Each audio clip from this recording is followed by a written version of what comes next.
Les voy dando la bienvenida ya a esta cátedra interdisciplinar 2025-2 que organiza la Maestría en Arte, Educación y Cultura de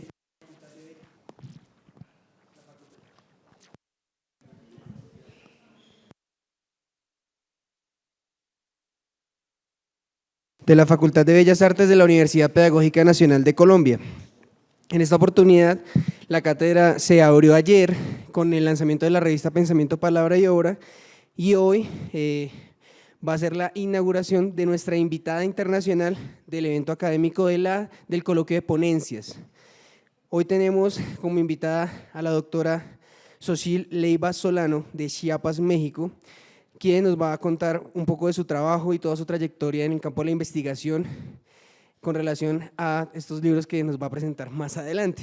Y este semestre en particular, tenemos la gran fortuna de contar con la invitada toda la semana de la cátedra, es decir, la doctora Xochitl nos va a acompañar como comentarista en las mesas de ponencias, en una de las mesas en particular, hoy y mañana, y también va a ser comentarista de algunos trabajos de los estudiantes que están haciendo productos artísticos en la cátedra interdisciplinar 2.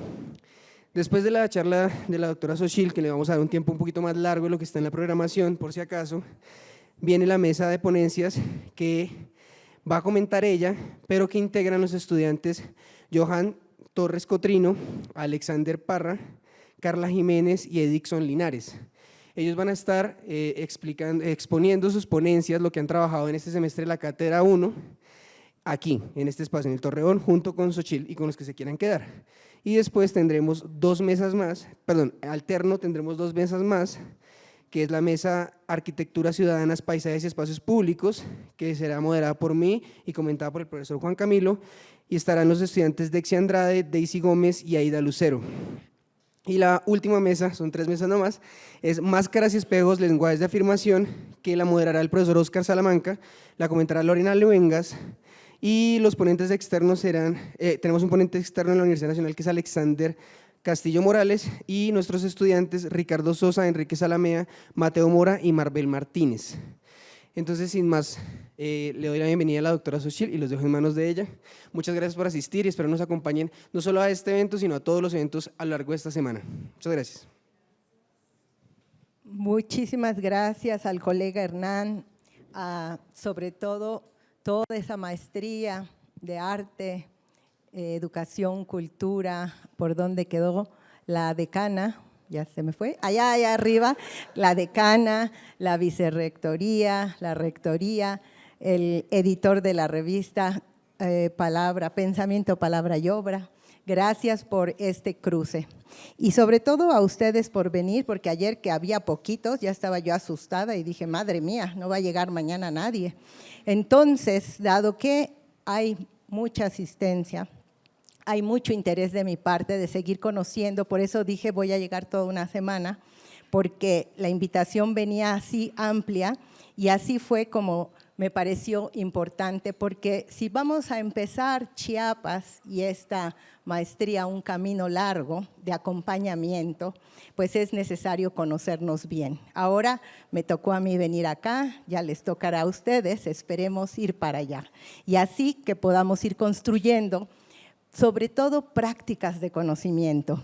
Les traje una serie de materiales que espero puedan ustedes consultar y así se llama una de nuestras obras colectivas, Prácticas otras de conocimientos. Voy a ir refiriendo a los materiales que vine cargando desde Chiapas con la esperanza de que ustedes, aparte de que los pueden bajar en conocimiento abierto libremente en la librería de Claxo, también los puedan consultar físicamente.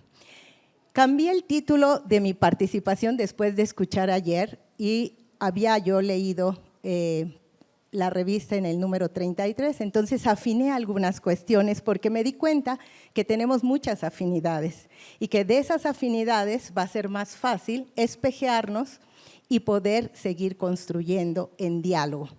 Entonces, las pedagogías, las metodologías otras, las prácticas otras de conocimiento, como le decimos, vamos a irlas mirando en estos 30 minutos. Voy a dejar un espacio para que dialoguemos, pero en estos 30 minutos que voy a presentar los materiales, aquí pueden ustedes ver las portadas de los diferentes trabajos que he traído. Y esto tiene que ver con, ¿podríamos apagar la luz? A mí me gusta un poco la oscuridad para que nos concentremos y nos enfoquemos en la imagen visual, porque pues aquí todos somos artistas y algunos artistas visuales, gracias. Eso me gusta más. Como que me concentro, nomás no le cierren mucho porque entonces me caigo aquí, no tanta concentración porque voy aquí a hacer un show espectacular. Entonces les decía yo, no puedo apuntar porque esto que me prestó el colega Luis Gabriel no pinta ahí la bolita, pero les voy a ir diciendo. Estas son maneras de encarnar esas pedagogías y metodologías otras. Yo solita, yo y el llanero solitito no lo he hecho. Lo he hecho siempre de la mano de otras otroas con las que trabajo. ¿Y quiénes son? Pueblos en resistencia y reexistencia, pero en particular mujeres y jóvenes indígenas, originarias, afrodescendientes, negras y populares. Y a lo largo de 31 años hemos ido inventando, creando, co-creando esto que en espacios como este, es decir, universidades, pluriversidades, universidades de la tierra, le hemos puesto nombres que han surgido de ese encuentro en colectividad. Entonces, considerando eso, ayer les decía que no hablamos nosotros de yo, sino de yosotras. Y yosotras hemos inventado todo esto que ven acá. Investigación de colabor, investigación desde abajo y a la izquierda con el caminar preguntando que inventan, encarnan las y los zapatistas, investigación con raíz, corazón y corazón, investigación encarnada, incardinada, en lenguas propias, no coloniales imperiales. Lenguas propias me refiero a las lenguas de los pueblos originarios, del Abya Yala, de la América Latina. Algunas portadas de esos trabajos colectivos. Ahora, ¿por qué venir a contarles todo esto? Yo veo que aquí hay un gran avance a diferencia de otros espacios, así que si digo cosas que ustedes ya superaron o ya hacen, me disculpan, porque veo que hay una potencia muy grande, no solo en la UPN, tenemos muchos estudiantes y estudiantas colombianas que llegan a Chiapas y llegan con una potencia muy grande. Entonces, aquí, ¿qué es lo que les quiero decir? Pues todo esto que nosotros vivimos, yosotras, fue al impacto del 1 de enero del 94 con el levantamiento zapatista. Las preguntas que nos empezamos a hacer no tuvieron que ver con un aula y no tuvieron que ver con un contexto universitario, sino con un contexto en donde unos pueblos originarios le declaran la guerra al gobierno mexicano, al ejército, y empiezan a construir la otra política. La otra política que quiere decir la autonomía rebelde zapatista de facto, y en ese marco empieza uno a preguntarse en medio de la guerra. Aquí saben muy bien de qué estoy hablando cuando hablo de trabajar en medio de la guerra o las guerras. Pues en Chiapas, la declaración de un movimiento político-militar a un Estado-nación y su ejército, pues generó una reacción inmediata. En medio de eso tuvimos que reinventarnos. Y aquí lo que ustedes ven es que una de las primeras preguntas básicas es: ¿quién habla de pedagogías? ¿Quién habla de metodologías? ¿Quién habla de epistemologías, de ontologías, de estéticas y de ética? Pues hablamos unos cuantos, unas cuantas en estos espacios como este tan importante o como el donde yo trabajo, un centro de investigación que se llama CIESAS. Pero resulta que sabemos que somos muy poquitos y muy poquitas en el mundo quienes estamos en estos espacios. La mayoría de la gente, ahí dice gente común y corriente, entre comillas, la mayoría de la gente no está en estos espacios. Y ellos tienen otras, ellas, ellos, elloas, tienen otras necesidades, otras gramáticas, otras preocupaciones, otras acciones y otras urgencias. Entonces, la primera pregunta que vino para nosotras fue, ¿cómo saldar ese abismo que creíamos antes de la guerra del 94, sobre todo de la contrainsurgencia, que lo habíamos logrado saldar.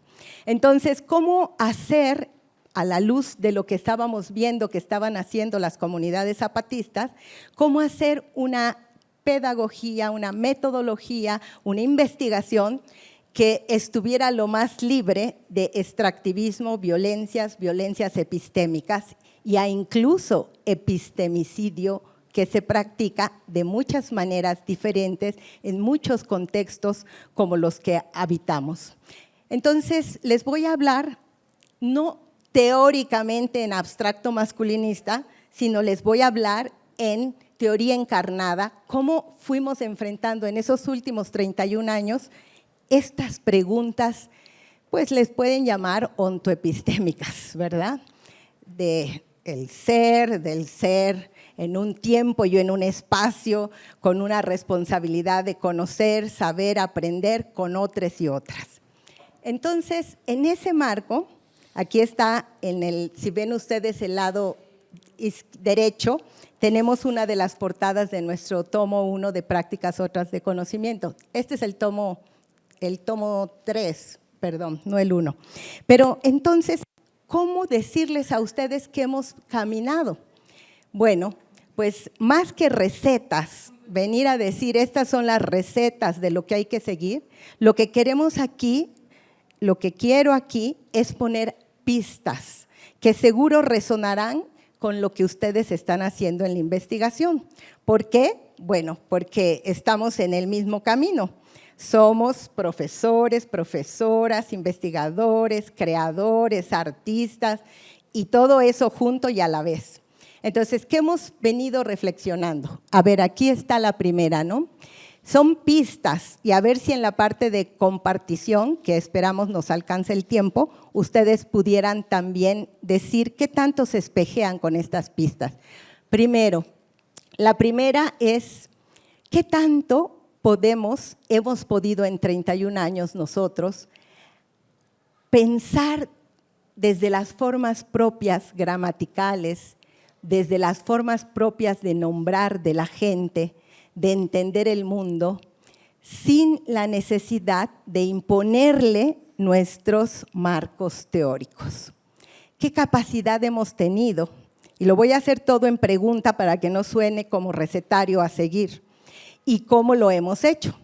Y cómo ese marco teórico por el cual todos los proyectos de investigación, incluso los creativos, los de las artes, pasan muchas veces rozando en un epistemicidio bastante agobiante.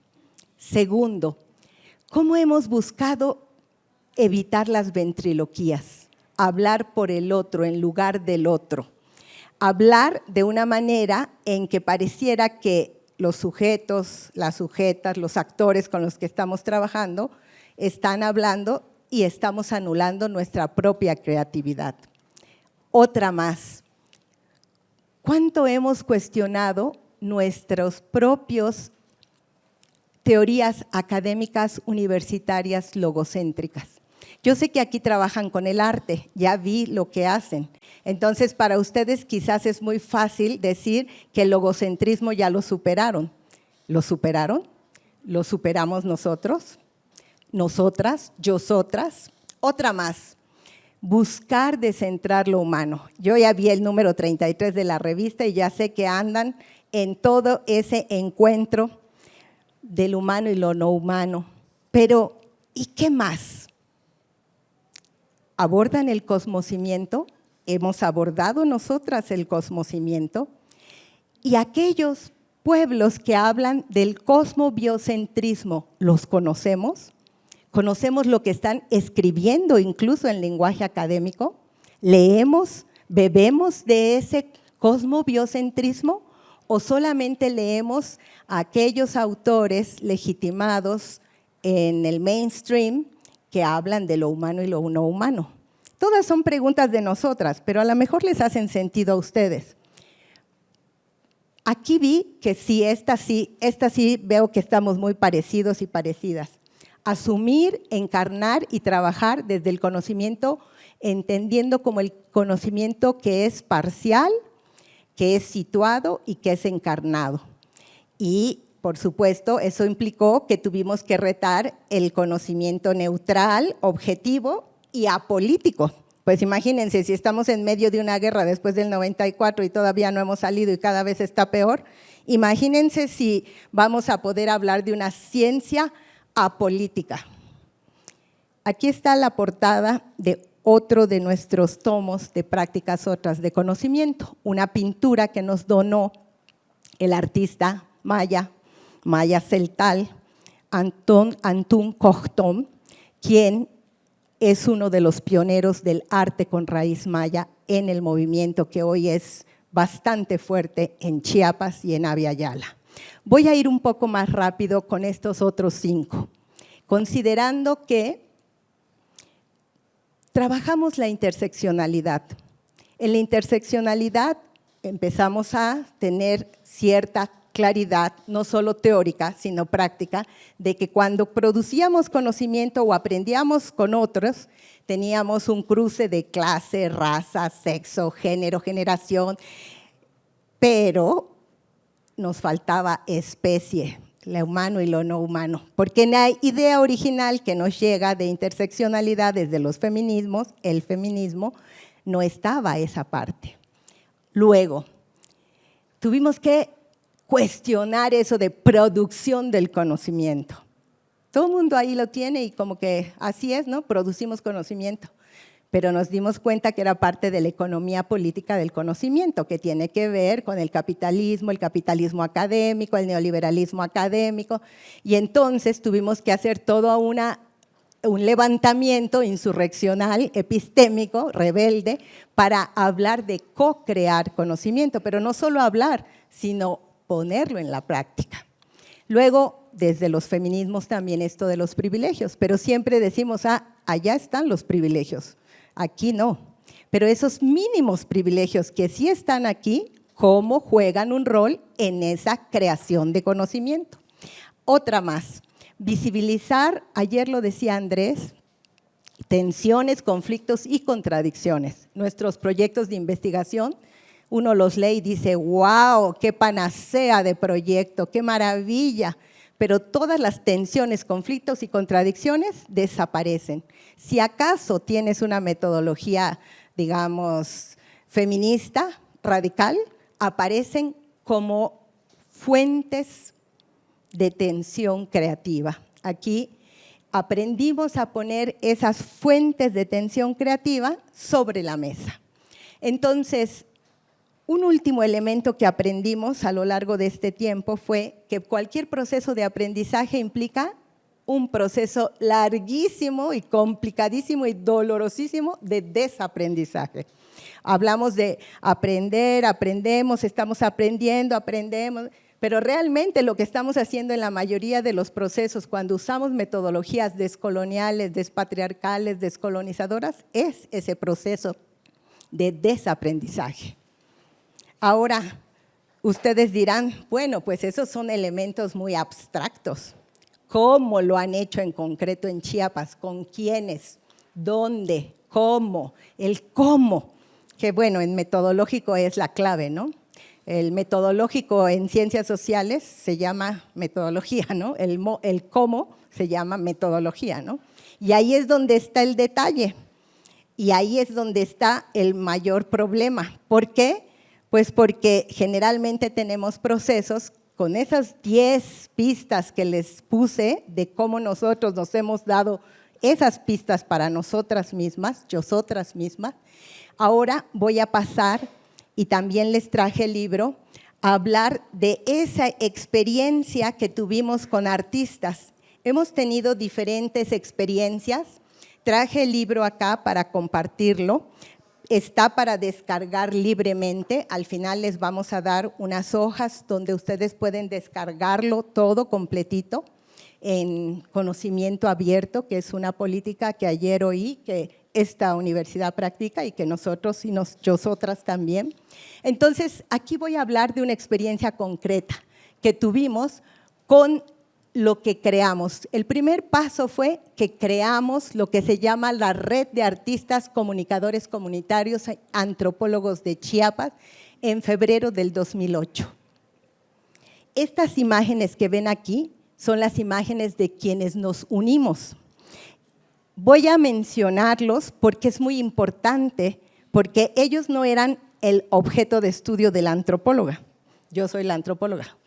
Entonces, como antropóloga, impactada por el contexto de guerra desatado después del 94, sobre todo la contrainsurgencia contra los movimientos levantados políticamente, y siendo una persona que radicaba desde antes del 94 en Chiapas y trabajaba en las comunidades que se levantaron en armas, por supuesto que no podíamos quedarnos con nuestras etnografías y nuestras metodologías antropológicas convencionales. Y en ese rehacernos, pues no nos podíamos rehacer solo teóricamente en el escritorio, porque no había ni escritorio, había que estar en un montón de espacios que una guerra y una contrainsurgencia le implica a la gente. Primero, cambiarle su vida cotidiana. Entonces, voy a mencionar aquí a los miembros, a las miembros de esta red que dijimos en 2008, juntémonos. Y no lo dijimos para hacer un proyecto de investigación en la universidad, lo dijimos en el marco más amplio de la sociedad civil que veía crecer algo terrible que era la violencia en las comunidades. Y el índice de suicidios entre los jóvenes mayas de esa región, los altos de Chiapas, la selva de Chiapas, estaba yéndose para arriba, a la par que en México, a partir del 2006, se declara por el gobierno mexicano la guerra contra las drogas.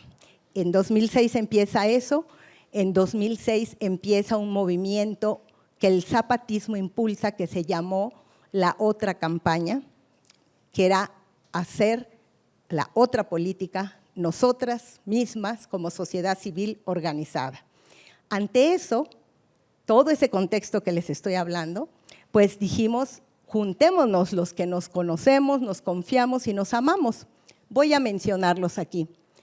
Aquí arriba tienen ustedes a Rie Watanabe, violinista japonesa, junto, abrazada con Damián Martínez, su compañero de vida, pionero del rock tzotzil de Sinacantán, un joven tzotzil de madre zapoteca que inaugura, crea, inventa junto con sus hermanos y otros de la comunidad eso que hoy se llama y que ha cumplido 30 años, Rottzotzil. Aquí en la segunda foto pueden ver a Juan Chabuc, joven pintor de raíz tojolabal, una de sus obras.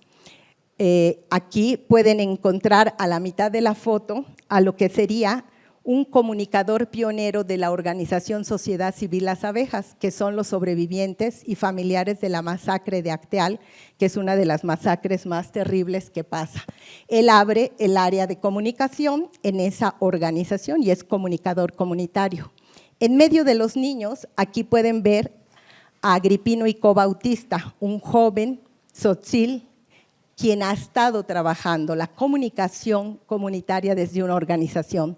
Aquí es una foto mía donde estoy dentro del grupo de danza. Aquí está el pionero del video indígena de una de las organizaciones más importantes en Chiapas, que son quienes abren por primera vez tomar el video en sus manos y hacer comunicación indígena para la defensa de los derechos. Aquí el compañero antropólogo visual, Axel Kohler, de Raíz Germana, quien estaba con nosotros en 2000 ya, inaugurando la primera generación de artistas visuales. Esta es la primera generación de jóvenes urbanos. En el año 2000 nos toca fundar este trabajo para caminar lo que ya venía caminándose, que es la apropiación de los medios audiovisuales por las comunidades. Aquí un antropólogo y joven comunicador, Juan López Incín, Xuno, y aquí el más pequeño de la red, un artista, Chamula Tzotzil, quien era el más chico de toda esta red, 20 años, quien trabajaba la pintura desde su visión tzotzil y en su comunidad y en la ciudad. ¿Por qué les cuento todo esto? Bueno, porque es a través de esto, de esta convergencia, que vamos a tener la posibilidad de hacer este trabajo que pueden llamarle ustedes de colabor, de investigación con raíz, porque ahora voy a decirles cómo es que se trabajó.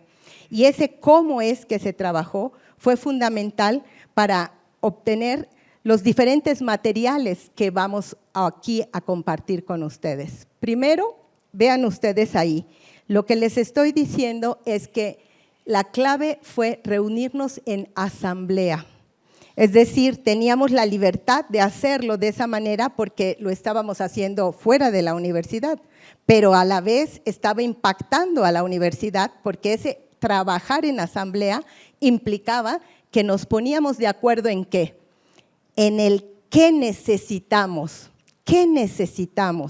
y lo que necesitábamos era compartir nuestras propias historias con otros jóvenes que estaban pasando por situaciones gravísimas de violencia e incluso de suicidio.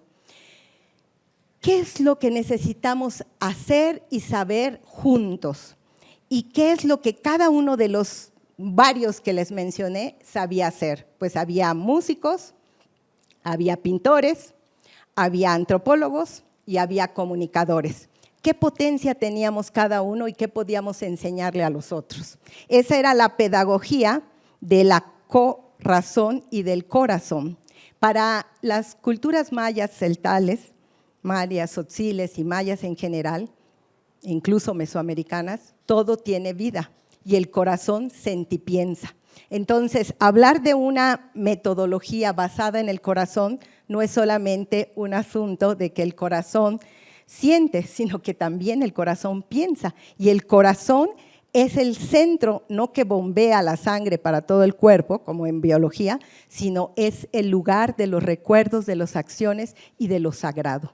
Entonces, partir desde el corazón como forma de poder corazonar entre unos y otros era muy importante. Ahora, ¿cómo se construyeron las preguntas? ¿Qué preguntas teníamos? ¿Llegó el antropólogo con su varita mágica o el pedagogo con su teoría en el marco teórico o el teórico a iluminar a las masas? No. En esas asambleas se discutió, entre todos esos que vieron, que estábamos ahí, se discutió entonces qué nos vamos a preguntar. Y las preguntas que salieron en ese acuerdo asambleario, bueno, fueron varias sesiones asamblearias, ¿de dónde vengo? Porque si yo me pregunto de dónde vengo, tengo que reconocer mis orígenes y eso alude a la raíz de cada quien. Y aquí todos tenemos raíces, cada uno y una de ustedes tiene raíces. ¿Qué raíces tiene? Entonces, había algunos que lo sabían muy bien, otros que medio lo sabían y otros que no lo sabían o las negaban. Y eso era muy importante trabajarlo colectivamente para poder hacer lo que después acordamos. Segunda, ¿qué hago? ¿Qué hago? Si hago rock tzotzil, ¿qué hago? ¿Con quién lo hago? ¿Cómo lo hago? Entonces, desde el logocentrismo, pensar cómo estoy haciendo y reflexionando eso. Tercero, ¿a dónde voy como persona y como colectivo? En ese momento, 2008, era muy importante porque estábamos en medio de la guerra contrainsurgente, de la guerra prolongada de desgaste en la que fue entrando peor y peor y peor Chiapas y de la cual no ha salido. Entonces, en otra asamblea decidimos 3 cosas. Una, que íbamos a trabajar varios lenguajes, dado que estábamos artistas, antropólogos y comunicadores comunitarios ahí juntos, entonces no podíamos salir con el paper. El paper ni aparecía en el horizonte como una forma de comunicarnos con los jóvenes de la comunidad, porque estábamos proyectando todo hacia los jóvenes de las comunidades, mujeres, hombres, jóvenes de las comunidades. Entonces dijeron, vamos a hablar con las imágenes, vamos a hablar con nuestras fotos y con nuestras pinturas. Como había pintores ahí, pues obvio que ellos pintaban. Y luego vamos a hablar con audios musicalizados. Ahora le diríamos podcast, en esa época no había podcast, o por lo menos no en Chiapas. Había, pero no en Chiapas ni eran populares como hoy. Entonces pensamos en audios y acordamos que dado que los músicos sabían todo lo del recording íbamos a hacer los DVDs en forma de programas de radio. Y esos programas de radio los iban a dirigir los músicos, iban a estar musicalizados. Y tercero, también salió la importancia de ponerlo en escrito, en forma de libro. Un libro para las comunidades, para las universidades, para la gente que leía. Pero la que no leía iba a poder oír los programas de radio. Y la que no tenía ni radio iba a poder ver las pinturas y las fotos. Cada persona decidió hacer un complejo de lo que sería su propia historia en 5 fotos. Entonces, salió en la dimensión escrita esta parte que les traje, este libro, y que se puso en descarga libre y que después se cargó en las maletas, en las mochilas de la gente para llevarlo a trabajar en los talleres en las comunidades. Aquí pueden ver algunas de las fotos que escogieron los diferentes, pues ahora le podemos llamar autores, ¿no? Porque ya es un libro, entonces ya somos autores. Y entonces los diferentes miembros de la RACACH. Aquí está la foto con la que arranca Damián Martínez.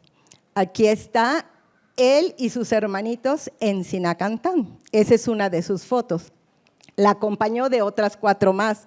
Aquí está su madre zapoteca, de origen zapoteco del Istmo de Tehuantepec. Entonces, él es un joven de una madre zapoteca con un padre que es tzotzil de Sinacantán. Pero también puso otra imagen más. Como él es músico, inventó lo del rock tzotzil con la fusión de lo que su familia, sobre todo su tío Chepe, les enseñó sobre la música y el rock, sobre la música tradicional y que él reinventa en el rock tzotzil. Y esta es una fotografía que pone dentro de su serie de 5, donde van a encontrar a los jóvenes que siguen las huellas del grupo de Damián, se llama Sacsebul, y que están también en la foto los pioneros. Antes de Damián hubo en otra parte del país otros más. Aquí están las fotos de la violinista japonesa Rie Watanabe. Estas son fotos que van a entender ahora que escuchemos su audio. Aquí está el grupo de rock con las japonesas que fueron a enriquecerlo hacia el 2008, y en la parte superior está la propia Rie Watanabe, que no les voy a contar más porque vamos a escuchar un poco de su audio. Quisiera terminar esto diciendo que si vengo a contarles todo esto es porque encuentro aquí una gran recepción hacia cómo nos hibridamos, nos hacemos simbióticos, para usar las palabras de la revista número 33 de ustedes, cómo hacemos la simbiosis entre no solo las otras disciplinas, sino las otras culturas y los otros mundos y las otras maneras de ver el mundo. Voy a pedir, ya se me fue Hernán, ¿quién anda por allá? Hernán, no te me vayas aquí porque necesitamos un apoyo técnico. Les voy a pasar para cerrar un pedacito de lo que sería el audio del programa musical, el programa de radio musical, no, el del radio musical. Y luego voy a cerrar con otros minutitos de Sacsebul, porque lo que no queríamos hacer y no hicimos porque estábamos descolonizándonos y despatriarcalizándonos, y seguimos aún hoy, era tener solo objetos de estudio en medio de la guerra. Eso no era el audio, ¿sí? Este es el vídeo, el audio.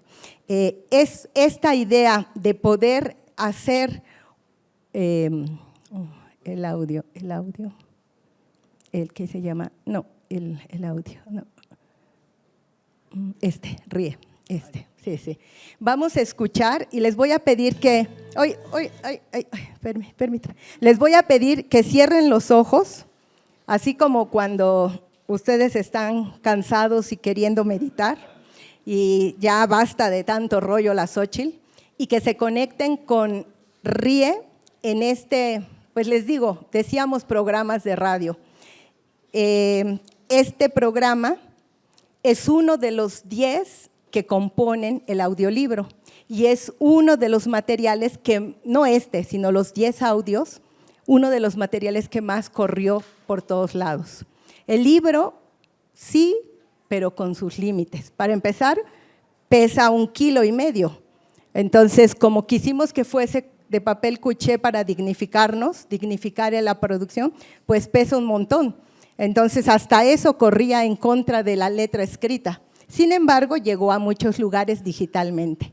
Entonces, por favor, unos minutos dedíquenle a esta historia narrada que podría ser entendida como autobiográfica, pero no es solo autobiográfica porque está hecha en colectividad y a partir de asambleas. Adelante, por favor. Cierren los ojos, ¿sí? Xcalel Quibeltic, Tejiendo nuestras raíces, libro colectivo de la Red de Artistas, Comunicadores Comunitarios y Antropólogos de Chiapas.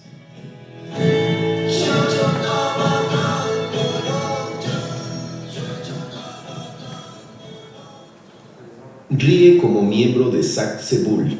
Ríe Watanabe.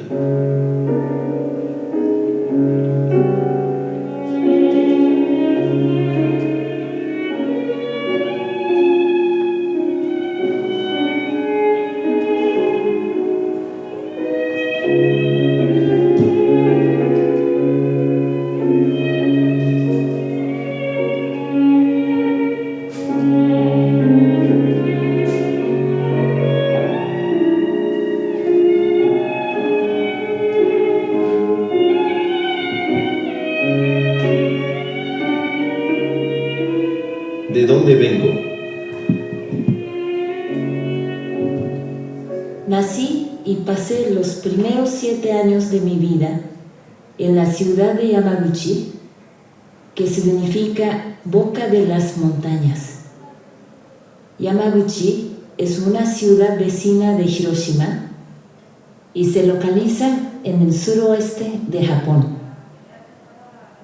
En mi ciudad natal hay mucha vegetación y grandes montañas como las de Sinacantán. Por eso creo que el olor de este pueblo me recuerda mucho de mi niñez. Empecé a tocar el violín a los 4 años de edad, impulsada por mis papás, quienes eran y son aficionados a la música. A los 5 años me eligieron para entregarle un ramo de flores a la famosa violinista Yuriko Kuronuma, quien ofreció un concierto en la ciudad de Yamaguchi. Mi inspiración. La maestra Yuriko ha sido un ejemplo e inspiración para mí, porque ella junto con su finado esposo, quien era antropólogo, trabajaron en la Sierra Huasteca en Huejutla. Seguir es un material que tarda más o menos 12-15 minutos, pero quisiera cerrar con la música de Sacsebul.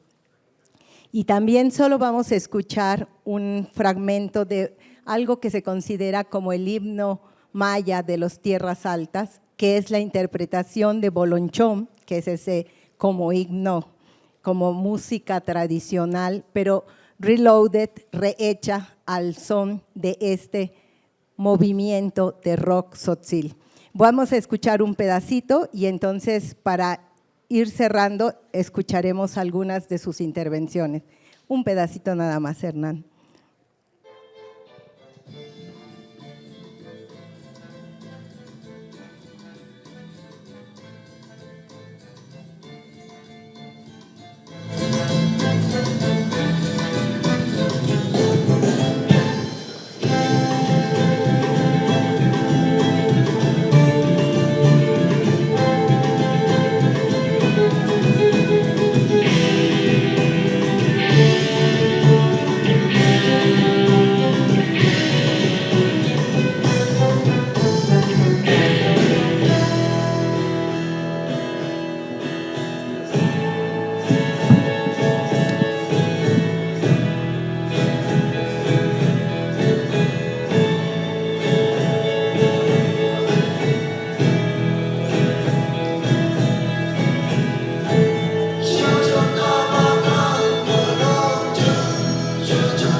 cierro diciendo, les pregunto, nos pregunto, ¿producimos solo conocimiento o co-creamos para la vida? Muchas gracias, muy amables.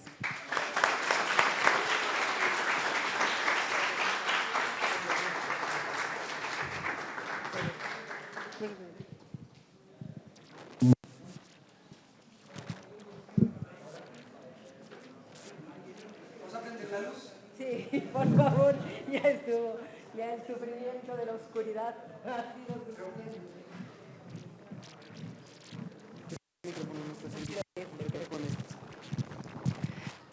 ¿Aló? Allá. Vamos a tener intervenciones de aproximadamente unas intervenciones. Se me pasa a mí. Es que se va.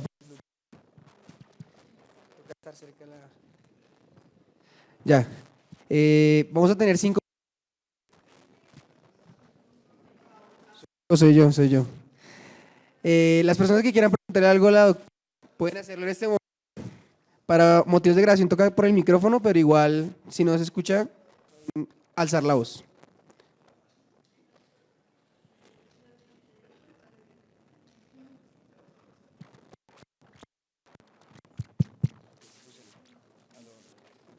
Aló.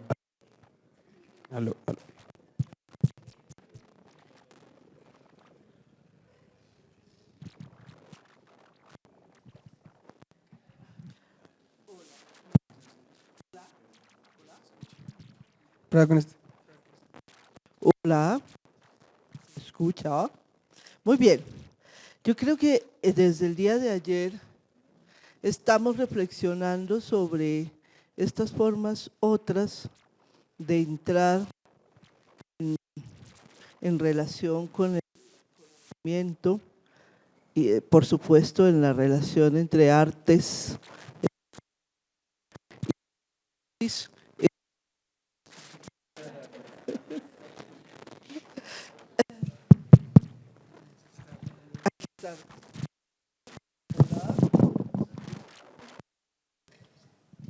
lo siento por los que están en casa. Y yo quisiera que pensáramos, después de todo lo que nos has planteado sobre co-crear el conocimiento, que dialogáramos sobre la posibilidad de que esto esté inmerso en la vida universitaria, no solamente en la maestría, sino en los pregrados. Y me lo pregunto porque nos piden, estábamos revisando hace poco, cuántos cortes académicos de notas podemos hacer en las licenciaturas, si 1 o 3, pero también está toda la cuestión de lo restringido que puede ser un programa analítico y todas estas cuestiones en las que nos vemos sumergidos en la vida universitaria, en los marcos metodológicos, y que uno quiere decir, no, hagamos procesos de creación, porque somos una maestría en arte, educación y cultura. Las preguntas que tú hacías son valiosísimas, porque yo misma como asesora digo, y bueno, ¿y qué marco metodológico, cuantitativo, cualitativo le voy a poner a estos chicos si estamos escribiendo una novela híbrida? Que tiene ensayo, que tiene narrativa y tiene poesía. Yo digo, ¿cómo? Y si desde el campo de que trabajas tú, ¿cómo se ha hecho este proceso y cómo se ha podido reconciliar toda la estructura restringida y restringidora del mundo académico con la vida de las artes, la educación, pero sobre todo con lo que hacemos con palabras, con imágenes, con sonidos, con el cuerpo?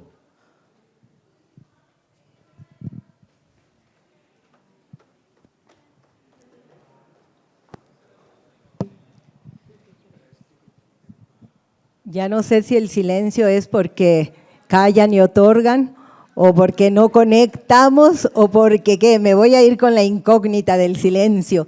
Y cuando me pregunten allá en Chiapas cómo te fue, voy a decir en silencio.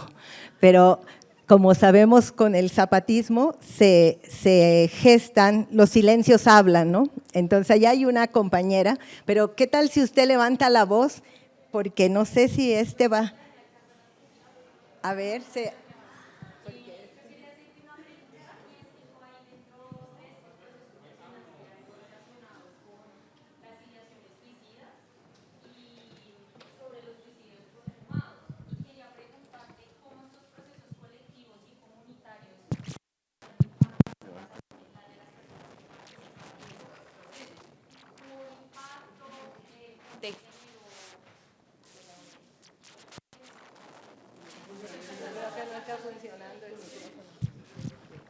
Bueno, creo que se fue la…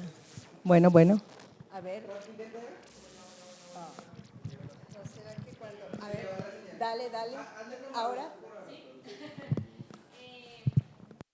Preguntarte, pues, si estos juntes y estos procesos comunitarios terminan impactando la salud mental tanto de las personas que participaron en estas redes comunitarias como de las personas externas que pudieron reconocer estos procesos comunitarios. ¿Cómo hay un impacto en la salud mental?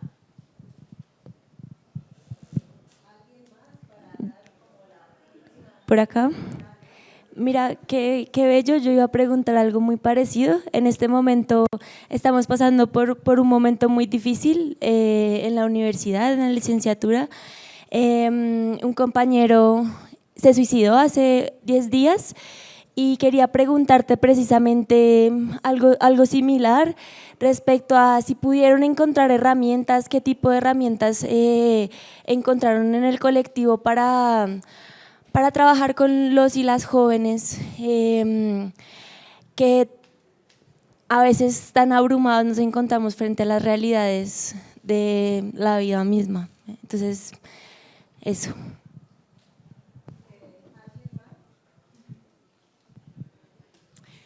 Buenas tardes para todos. Primero que todo, agradecer esta experiencia que compartes con nosotros. Mi preocupación desde mi proyecto de investigación es los puentes necesarios para articular lo académico y lo social. Siento que hay comunidades que se construyen, que se reconstruyen y se organizan, pero individual, pues en colectivos separados, me explico. Estamos acá en una comunidad académica donde somos los mismos y las mismas hablando de los mismos temas y preocupaciones que ya tenemos. Venimos a resolver unas preocupaciones que tenemos. Y en tu presentación tú hablabas de que existen otros con necesidades, con gramáticas, con preocupaciones, acciones y urgencias diferentes. Entonces, ¿qué elementos podemos incorporar, ¿sí?, en nuestro accionar pedagógico para llamar a esos otros con esas otras necesidades e incorporarlas y que podamos hacer como un puente entre nosotros? Porque todo el tiempo estamos desde lo académico y desde lo social de manera muy distante y sobre todo acá, por ejemplo, en la ciudad. En Chiapas pues hay todo un componente donde todo el tiempo estamos hablando de lo étnico, pero pues en la ciudad no es tan evidente esos procesos. Entonces sí, quería hacerte esa pregunta, sobre todo porque me parece fascinante el tema de la metodología con el corrazonar. Entonces pues gracias.